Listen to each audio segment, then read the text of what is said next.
Sesi mengaji, belajar Islam lebih dekat. Assalamualaikum warahmatullahi wabarakatuh. Alhamdulillah, assalatu wassalamu ala rasulillah wa ala alihi wa ashabihi wa man walah wa man tabi'ahum bi ihsanin ila yaumil qiyamah. Qala Allah ta'ala ya ayyuhalladzina amanu taqullaha haqqa tuqatih wa la tamutunna illa wa antum muslimun. Amma ba'd. Alhamdulillah, marilah kita bersyukur kepada Allah Subhanahu wa ta'ala atas semua nikmat yang Allah limpahkan kepada kita sekalian di sore hari yang mulia ini. Allah Subhanahu wa ta'ala mudahkan langkah kita untuk berjumpa di salah satu rumah Allah dalam rangka untuk beribadah kepada Allah Subhanahu wa ta'ala. Jamaah rahimani wa rahimakumullah, bahwasanya salah satu hal yang menjadi tuntutan ataupun PR kita bersama adalah bagaimana kita memperbaiki akhlak kita sendiri sebelum memperbaiki akhlak orang lain. Dan hal ini adalah tujuan di mana Allah Subhanahu wa ta'ala mengutus Rasul kita Muhammad sallallahu alaihi wasallam. Semoga Allah Subhanahu wa ta'ala memberikan kemudahan, kesabaran bagi kita untuk senantiasa talabul ilm, menuntut ilmu, terutama pembahasan yang akan kita sampaikan, yakni mengenai akhlak mulia, di mana Allah Subhanahu wa ta'ala mengutus Nabi kita Muhammad sallallahu alaihi wasallam tidak lain tujuannya adalah untuk memperbaiki akhlak manusia. Dikala manusia berada di atas akhlak yang mulia yang diajarkan oleh bapak kita yakni Nabi Ibrahim alaihissalam, kemudian manusia mulai menyimpang dari jalannya sehingga diutuslah Nabi Muhammad SAW untuk memperbaiki akhlak mulia. Dalam sebuah hadis riwayat Imam Bukhari dalam kitabnya Adabul Mufrad, Rasulullah SAW bersabda, innama bu'ithu liutammima makarimal akhlak. Sesungguhnya aku diutus tidak lain adalah untuk menyempurnakan akhlak mulia. Dalam riwayat yang lain, salihil akhlak, untuk memperbaiki akhlak. Ya, untuk memperbaiki akhlak berarti apa? Kita perlu menggali, mengkaji bagaimana akhlak Rasulullah SAW dalam segala keseluruhannya, dalam kehidupan sehari-harinya, dalam ibadahnya, semuanya adalah akhlak yang mulia yang dengannya diutus Nabi kita Muhammad SAW. Dan kita selaku umatnya diperintahkan untuk meneladaninya, untuk mencontoh beliau dalam ibadahnya, dalam muamalahnya, dalam pergaulannya sehari-hari, hubungannya dengan suami, dengan istrinya, dengan anaknya, dengan tetangganya.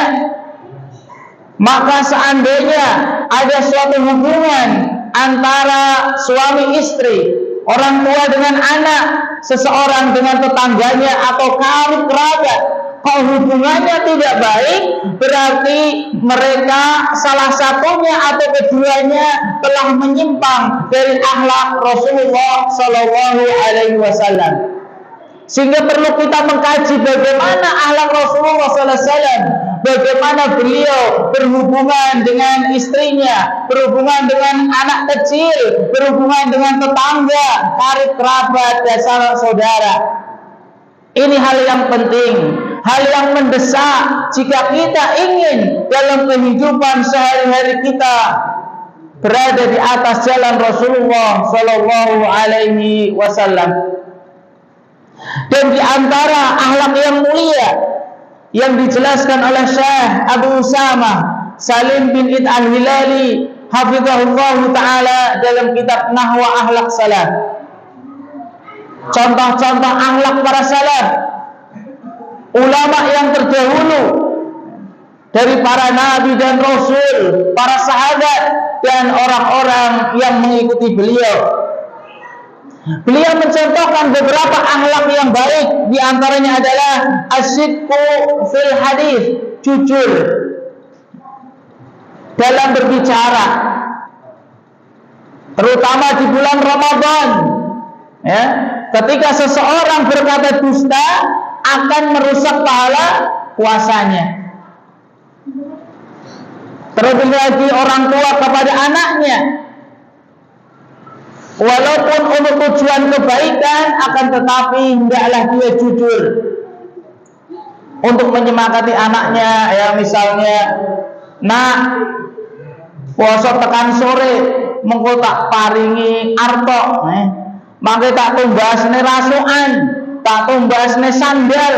Ternyata giliran wis takbiran, lanti sandale mak, sandale genang lae kajen.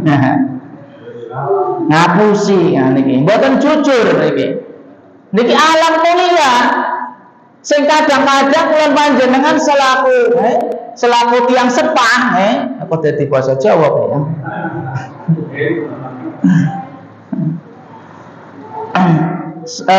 Sebagai orang tua ya, karena merasa menguasai anaknya seenaknya begitu saja ya, berjanji kemudian mengingkari. Nah, ini tidak boleh. Akhlak yang tidak baik, tidak sesuai dengan akhlak Rasulullah Sallallahu Alaihi Wasallam. Akhlak yang kedua adalah as-sabru indal makari, sabar. Sabar ketika mendapatkan hal yang dibenci. Karena dalam kehidupan sehari-hari, dalam pergaulan, tidak semua itu sesuai dengan keinginan kita. Kita menginginkan tetangga seperti ini, menginginkan anak kita seperti ini, menginginkan pasangan seperti ini, tidak bisa. Kenapa? Karena tidak semuanya mengerti akhlak mulia. Makanya kalau keduanya belajar tentang akhlak, bagaimana akhlak yang baik di dalam Islam, maka bisa tercapai hubungan yang baik di antara keduanya. Ya. Di antaranya adalah sabar, ya. Sabar ketika mendapatkan sesuatu yang dibenci, ya. Ketika lagi sakit, oh ternyata sampingnya nyetel keras-keras, ya, nyetel dangdutan atau yang isik mumet-mumet, kaya bumi bolak-balik, malah diseteli dangdutan. Nah, niki ini hal yang kurang baik. Kenapa? Tidak sesuai dengan akhlak Rasulullah SAW. Kemudian akhlak yang selanjutnya yang dicontohkan oleh Rasulullah SAW adalah as-safhul jamil, memaafkan indal isaah ketika ada orang yang menyakiti. Nah, dan ini tidak bisa dipungkiri ya dalam kehidupan bermasyarakat ya. Ketika kita ke pasar misalnya mau beli pakaian atau beli apa, ternyata menyakiti orang lain, bisa saja seperti itu. Akan tapi hendaknya kita sebagai seorang muslim, seorang mukmin bisa memaafkan kesalahan orang yang menyakiti kita. Akhlak yang selanjutnya, mungkin ini yang terakhir dan banyak sekali, ini hanya untuk memotivasi di antara akhlak yang baik, adalah as-silah indal qati'ah, menyambung tali silaturahim. Menyambung itu apa? Sesuatu yang sudah putus, makanya disambung. Kalau belum terputus namanya tidak menyambung. Melestarikan ya, menjaga hubungan yang sudah baik. Tapi namanya asilah, menyambung. Kalau benang itu sudah putus maka disambung. Ketika ada saudara kita kok lama nggak kunjung datang, ya, malu atau yang lainnya, atau nggak mau datang karena mungkin ya benci dengan kita atau yang lainnya, maka kita menyambungnya. Dan ini akhlak-akhlak yang kita sebutkan itu bukan hal yang mudah, berat memang. Coba di antara kita, ya, kalau disakiti orang lain, pasti pinginnya apa? Balas, dan pinginnya balasnya itu lebih. Kalau misalnya ada orang jahil kita, pinginnya itu kita jotos, ya, pinginnya nendang, itu pinginnya lebih seperti itu. Akan tapi dalam Islam itu tidak seperti itu. Harus kita bisa berakhlak yang baik, memaafkan. Nah, nanti akan kita sebutkan keutamaan orang yang bisa memaafkan orang yang menyakiti kita. Kalau kita tidak mengetahui keutamaannya, nggak mungkin bisa. Kenapa orang ingin membalas? Kenapa? Karena dia tidak tahu keutamaan memaafkan orang lain, tidak tahu keutamaan sabar, tidak tahu keutamaan menyambung silaturahim ketika diputus dan yang sebagainya. Sebagaimana kita sholat, tahu keutamaannya. Kalau sholat di masjid itu 27 kali lipat, 20 derajat. Kalau di rumah cuma 1 kali. Kalau keutamaannya sama, tentunya ya ngapain kita ke masjid, ya, di rumah saja. Lebih enak, hujan-hujan dan yang lainnya. Karena kita tahu keutamaannya. Sebagaimana jamaah yang sering ke masjid walaupun hujan, kenapa? Karena tahu keutamaannya. Bagi mereka yang masih di rumah, karena apa? Tidak tahu keutamaannya, atau tahu hanya masuk telinga kanan, keluar telinga kanan lagi. Kalau telinga keluar telinga kiri berarti sudah masuk, masih mending. Ini belum masuk, keluar lagi dulu, dimuntahkan lagi. Sehingga perlu kita mengetahui keutamaan, dan mengetahui keutamaan tersebut ya rawuh wonten pengaosan. Tidak ada jalan lain orang hidup tiba-tiba ilmunya berbluk, ya. Kayak kita mulai belajar merangkak, ya, cekelan sampai bisa lari, membaca juga mulai dari Iqra 1, 2, 3, 4, 5, 6. Tidak ada orang baca Quran langsung Iqra 6 itu, tidak ada, suruh pulang lagi nanti. Tidak ada orang menuntut ilmu langsung hanya dengan bertapa sekian bulan tiba-tiba langsung pinter, tidak ada. Para ulama itu berjalan menuntut ilmu, jalan kaki, ya, jauh antar negara. Tapi kita menuntut ilmu cuma melewati sungai, ya, melewati sungai, masya Allah sudah disediakan makanan, apa tidak enak ini? Kurang apa kita ini, ya? Kurang bersyukur kepada Allah Subhanahu wa ta'ala. Padahal kalau kita bersyukur kepada Allah, diberikan kemudahan-kemudahan, Allah akan buka nikmat-nikmat yang lain. Jika kita kufur, akan disedot nikmat tersebut. Maka jangan salah, jangan menyesal, ya. Ketika Allah sudah membuka jalan kemudahan, kita tidak ngopeni, ya, tidak ngopeni jalan tersebut, maka Allah akan menutup jalan tersebut. Naudzubillah. Jemaah rahimani wa rahimakumullah. Lalu bagaimana akhlak Rasulullah SAW yang kita diperintahkan untuk mencontoh beliau? Aisyah radhiyallahu anha pernah ditanya bagaimana akhlak Rasulullah SAW. Beliau menjawab, karena khuluquhul Quran. Akhlak Rasulullah SAW adalah Al-Quran. Jadi semua isi di dalam Al-Quran itu diamalkan oleh Rasulullah SAW. Jika kita ingin mencontoh Rasulullah, jika kita ingin berakhlak dengan akhlak yang baik, adalah apa? Berakhlak dengan sesuai Al-Quran. Artinya apa? Semua yang diperintahkan oleh Allah Subhanahu wa ta'ala itu dilaksanakan.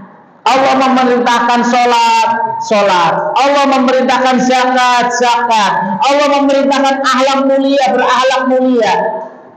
Begitu juga semua yang Allah Subhanahu wa ta'ala larang itu ditinggalkan. Allah melarang judi, melarang minum khamr, ya. Nah, judi kan bisa untuk zakat saat naudzubillah, ya. Ada orang seperti itu lah. Nanti kalau dapat nanti bisa untuk zakat fitrah ini. Ini akhlak Rasulullah SAW adalah Al-Quran. Semua yang dilarang itu termasuk akhlak Rasulullah SAW. Sehingga tadi Allah melarang berjudi, melarang minum khamr, melarang berzina, maka kita menjauhinya sejauh-jauhnya. Itu adalah akhlak yang baik.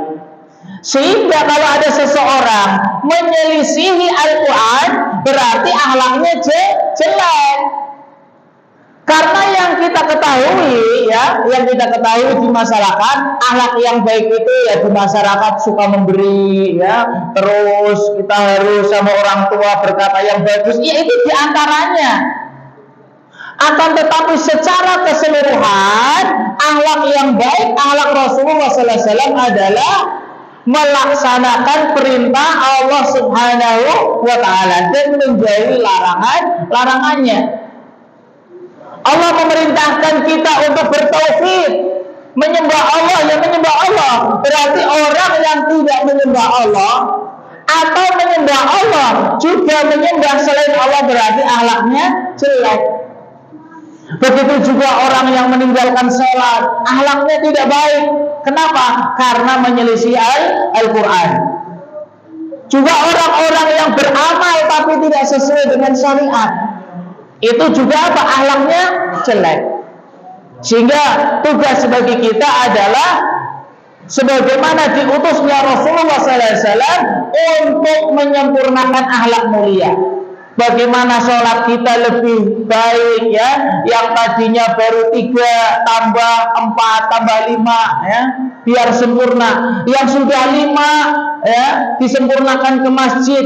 Yang sudah di masjid diperbaiki lebih khusyuk dan yang lain sebagainya. Nah, bukan berarti akhlak kita sudah sempurna, tidak, kita bersama-sama, ya. Atau bukan berarti yang ngomong di sini itu akhlaknya sudah bagus, tidak. Kita bersama-sama untuk saling mengingatkan, saling mengkaji bersama. Karena orang mukmin itu sifatnya apa? Tanasuh, ya? Saling nasihat, menasehati. Saling menasehati itu bukan hanya dari podium, dari mimbar-mimbar, tidak, ya. Bahkan kadang ustadz pun punya kesalahan, namanya manusia, ya. Karena Bani Adam itu disifatnya apa? Khata, banyak kesalahannya. Nah, ini akhlak Rasulullah SAW adalah Al-Quran. Dan Allah Subhanahu wa Ta'ala pun menjadi saksi, menekankan bahwasanya Rasulullah SAW memiliki akhlak yang agung. Dalam surat Al-Qalam ayat 4, Allah Subhanahu wa Ta'ala berfirman, wa innaka la'ala khuluqin azim.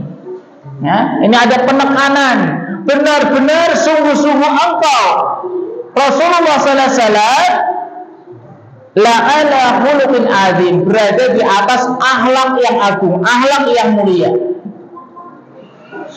Berada di atas akhlak yang mulia, sehingga pantas bagi kita untuk meneladani akhlak beliau sallallahu alaihi wasallam. Jemaah rahimani wa rahimakumullah. Lalu bagaimana cara kita untuk memperbaiki akhlak kita? Di antaranya adalah kita menuntut ilmu. Bagaimana akhlak yang baik? Apa saja yang diperintahkan kepada kita dari Allah di dalam Al-Quran dan juga dari Rasulullah SAW di dalam hadis-hadisnya. Juga apa saja yang dilarang itu adalah akhlak. Sehingga apa? Tidak ada jalan lain kecuali kita hendaknya hadir di majelis ilmu, menghadiri pengajian-pengajian yang di sana disampaikan Al-Quran dan Sunnah. Bukan disampaikan cerita-cerita. Kadang kan ada yang disampaikan cerita, apalagi ceritanya cerita yang tidak benar, cerita yang tidak berdasarkan dengan hadis yang sahih, cerita ngarang, ya.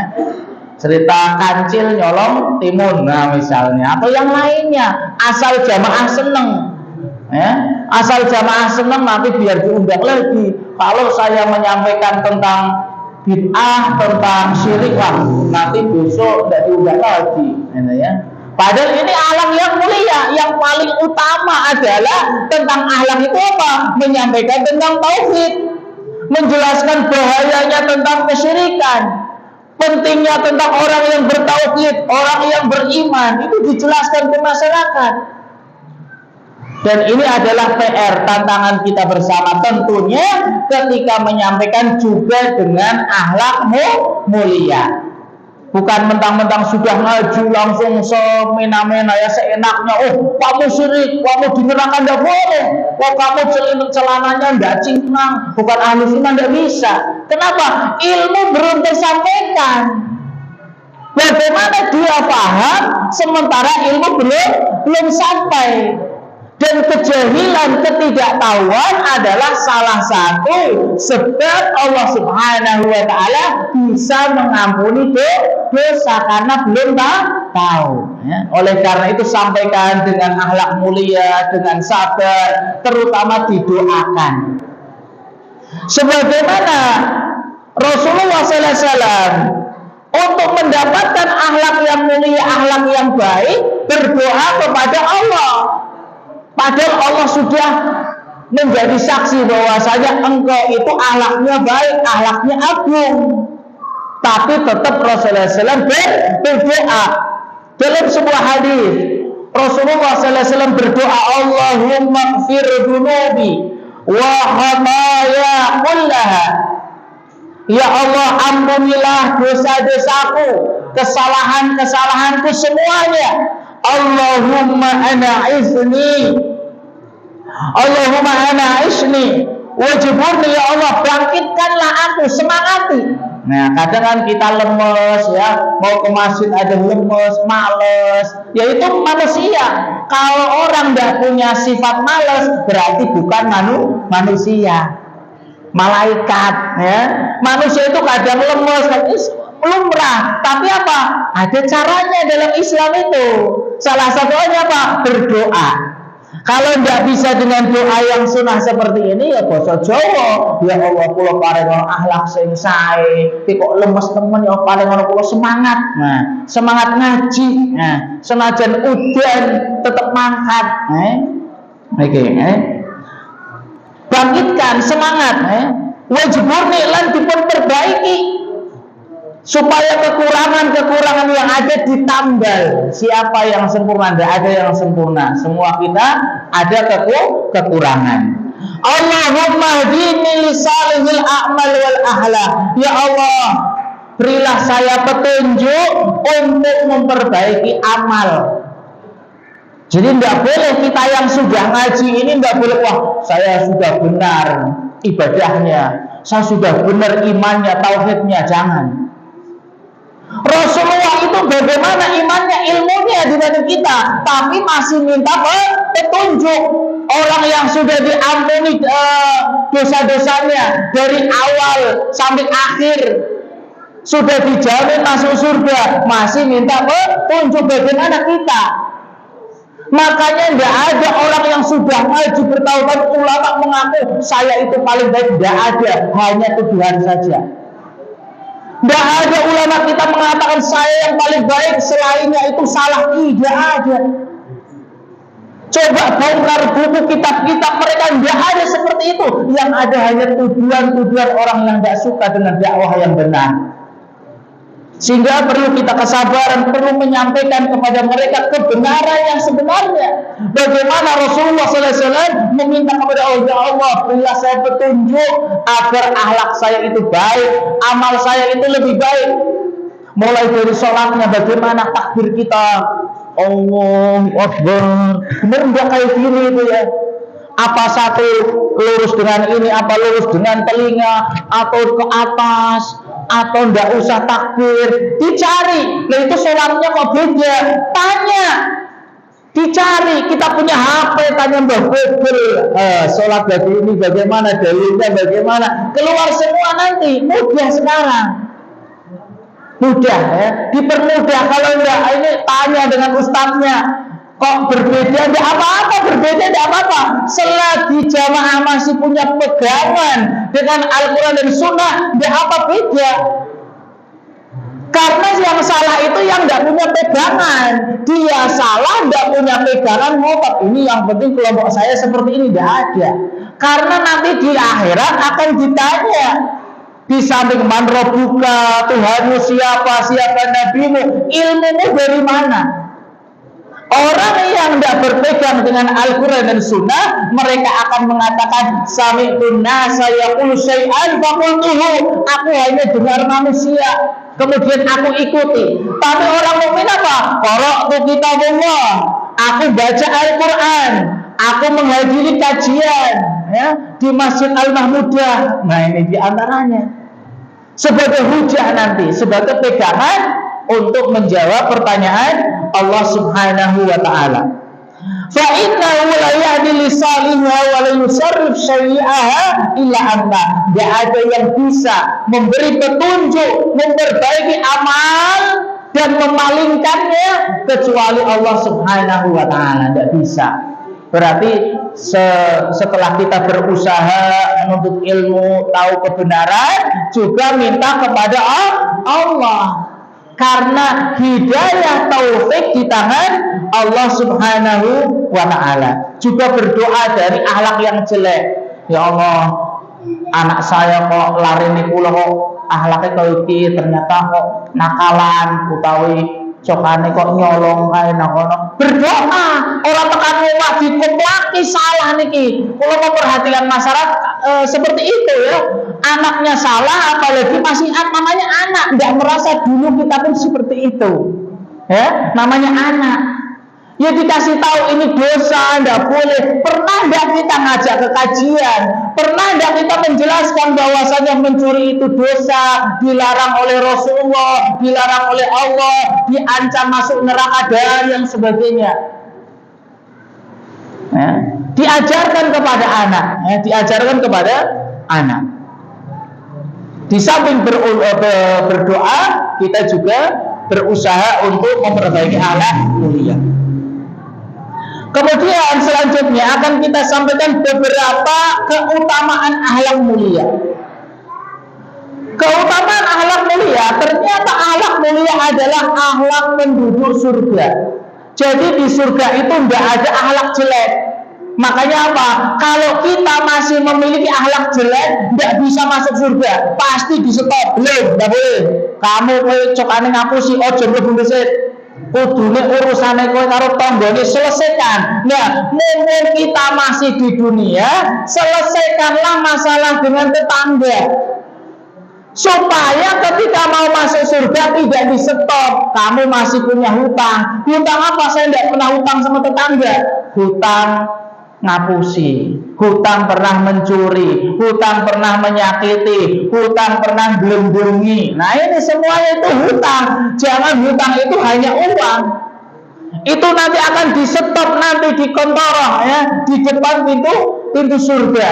Nah supaya kita langsung cepat masuk surga selagi masih di dunia, marilah kita perbaiki akhlak kita, mumpung Allah Subhanahu wa taala masih memberikan kita kesempatan.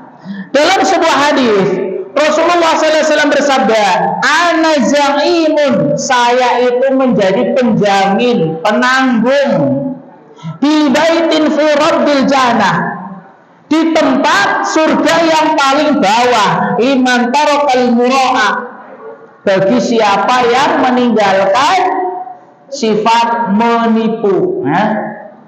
Berarti tidak pernah ngapusi. Itu di bawah ya. Wa bi baitin fi wasatil jannah, dan menjadi penjamin orang yang masuk surga bagian pertengahan, liman tarakal kadhiba mazihan, orang yang meninggalkan dusta walaupun bercanda. Berarti senajan sendoguro ya dolanan ora kena ngapusi, ngeprank. Nah ini ya, ngeprank enggak boleh ya. Nah boleh ini. Wa bi baitin fi a'lal jannah, dan menjadi di surga paling tinggi liman hasuna khuluquhu, bagi siapa yang akhlaknya baik. Makanya mari kita berlomba-lomba supaya apa? Akhlaknya baik menjadi apa? Penghuni surga paling atas bersama Rasulullah Shallallahu Alaihi Wasallam. Masya Allah, pas ini lagi semangatnya. Insya Allah kita sambung di pertemuan yang akan datang bismillah ta'ala. Jangan lupa berdoa ya, silakan berdoa dan diminum ya. Allahumma inna nas'alukal huda wa tuqa wal afafa wal ghina. Subhanakallahumma bihamdika asyhadu an la ilaha illa anta astaghfiruka wa atubu ilaik. Assalamualaikum warahmatullahi wabarakatuh.